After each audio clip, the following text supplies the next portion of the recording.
How's it going, guys? It's TacTixHD here, bringing you episode 11 of my NHL 13 GM Mode Expansion Team Series. I haven't made one of these guys in a few weeks. That's honestly because I was on vacation, been busy making other videos. Obviously, got a couple Road to Glories out, some NHL 14 stuff. So again, this series was kind of just put on the back burner, but I made sure to get this one out. I apologize for anyone looking forward to it. Still got 5 more episodes as it's a 15-year season. If you guys don't remember, we actually won the Stanley Cup last year in year 10, so hoping to repeat as the Stanley Cup champions this year in year 11. Not gonna make too many roster changes. Obviously, don't want to affect anything that happened with the Stanley Cup team.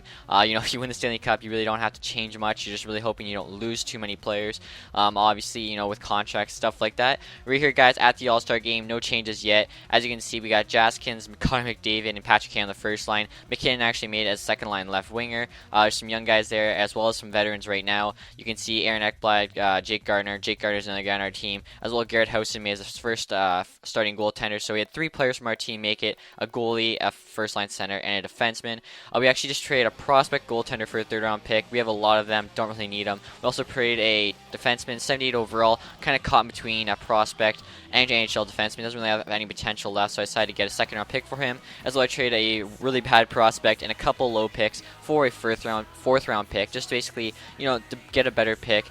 Usually after the 4th round, there's really nothing left of value. As you guys can see, we actually finished 1st in the West this year, so that's really good. 2nd, though, in regards to the NHL, so we didn't win the President's Trophy. Right here, you guys can see our players' points. So McKinnon obviously had a really good year, led our team in points, and we had really good scoring from all the 2nd and 3rd line guys. So really happy to see that. Everyone did their job for sure.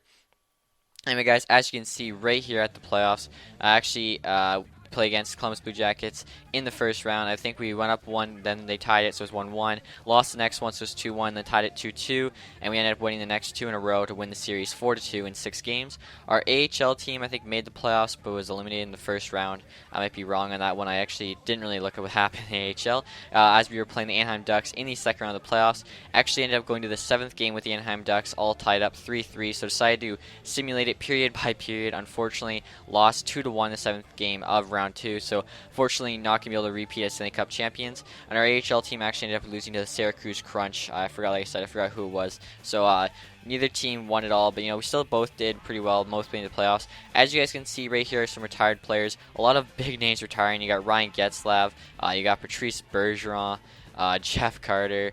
As you guys can see, just huge names: Ryan Callahan, Dustin Brown, Steve Downey, and Dustin Brown was actually on our team. I think I may have forgotten showing me picking him up at the trade deadline, which is my bad, guys. There's a lot of footage to go through. I think I really had to give up hardly anything for him. I think Ellie knew he was going to retire.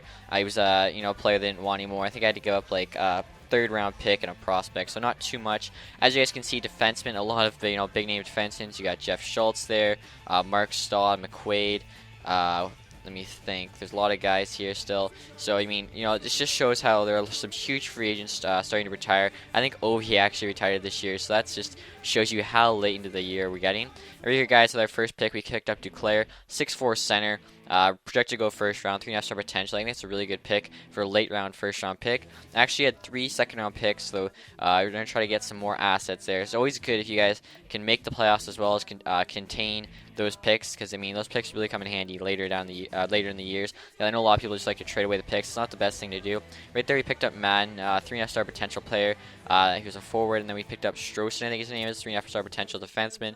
And then right here, with our 3rd pick in the 2nd round, actually went after Gonchar. It's a goalie, Russian, 3.5-star potential. I think he's like 6'5", so a big goaltender. Should be a really good prospect. Probably won't pan out for at least 3 years, but in case anything happens with our current goalie situation, it's always good to have a backup plan.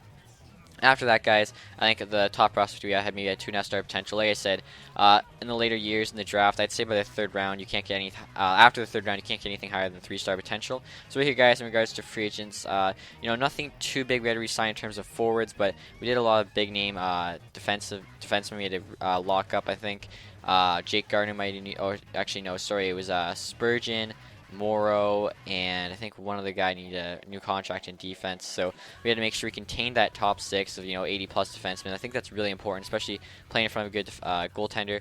As you can see, to re-sign a potential prospect goaltender there. Puck was another one, so it was Puck, Spurgeon, and Morrow we had to make sure we kept. Jared Fontaine was 85 overall. Of course, he became better his contract year. He was getting paid like $3.5 million last year. Now he's going to get paid $7.5 million. I think he went from 83 to 85 though. So made a jump from a second line to a first line forward.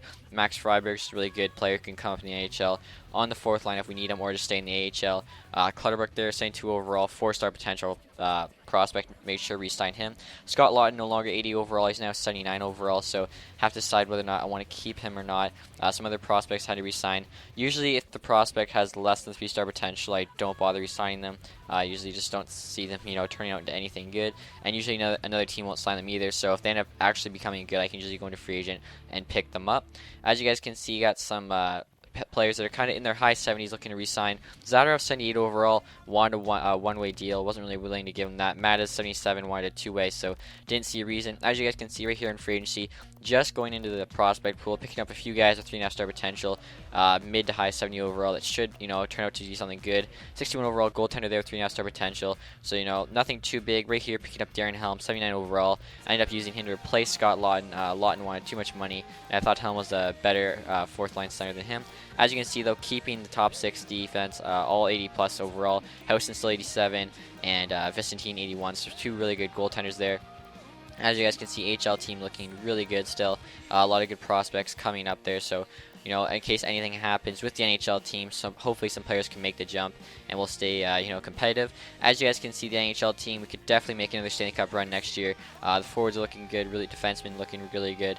And right here, guys, as you can see, 4.5 stars throughout still. And right here, guys, are the awards from last year. So obviously, Garrett Housen won the Hart Memorial Trophy. That's pretty cool to see. Like I said, he was winning a bunch of trophies. Nathan McKinnon actually won the Lady Byng, so he won a lot of awards this year. And if you remember, Garrett Housen won the Vezina, I think 3 years in a row, but then lost it when we won the Cup. And of course, he wins it this year. So he won it every year, but the year he won the Cup. He also won the William N. Jennings, which is like the lowest goals against, I believe, or the most wins by a goalie. And then Ted Lindsay Award, he also won, but he didn't win it the year he won the Cup. So Garrett Housen won 3 or 4 awards. I actually lost count, which is crazy. And Nathan McKinnon won 1. So we did very well this year in terms of awards. Hopefully next year we can have another good year and win the Stanley Cup. Besides that, guys, hope you enjoyed this video. Make sure to stay tuned for more and have a nice day, guys. Goodbye.